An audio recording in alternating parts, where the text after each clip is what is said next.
تشریف لایا۔ اللہ رب العزت نے ہر چیز کی تخلیق فرمائی، اللہ رب العزت نے ہر چیز کو دنیا کے اندر بھیجا۔ میرا مالک جس چیز کو پیدا کرتا گیا، اللہ نے فرمایا کہ میں نے وما خلقت الجن والانس الا لیعبدون، میں نے انسان کی تخلیق فرمائی، میں نے جنوں کو پیدا فرمایا۔ اللہ نے فرمایا میں نے موت کو تخلیق کیا، میں نے زندگی کو تخلیق فرمایا۔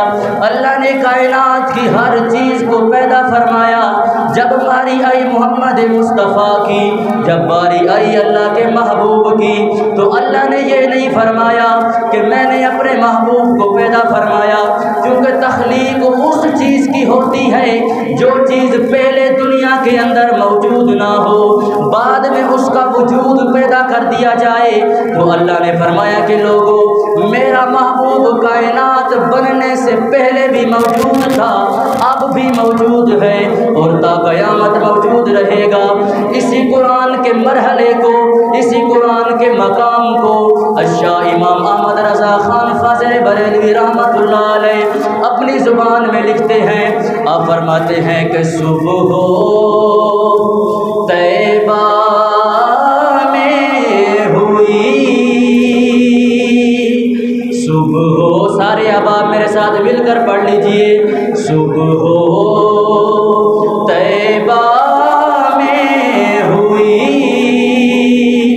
بٹتا ہے باڑا نور کا۔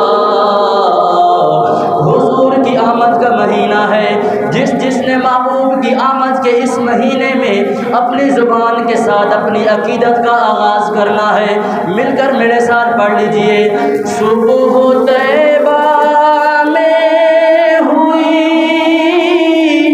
بٹتا ہے باڑا نور کا،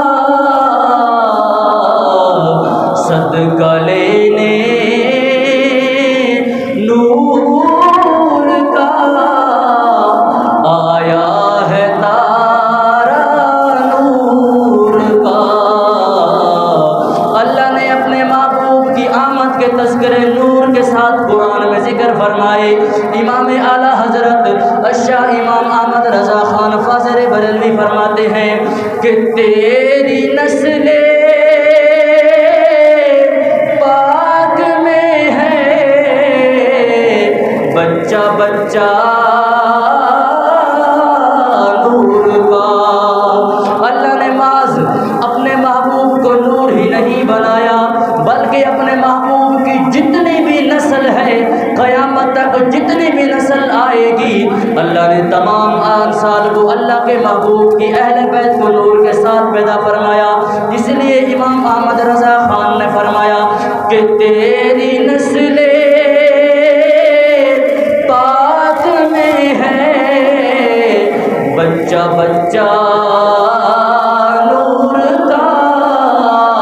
اے محبوب، تیری تمام نسل کے اندر بچہ بچہ نور کے ساتھ پیدا کیا گیا، لیکن تو ہے عین نور، تیرا سب گھرانہ نور کا، تو ہے عین نور، تیرا سب گھرانہ نور کا۔ اللہ کریم حاضری قبول فرمائے۔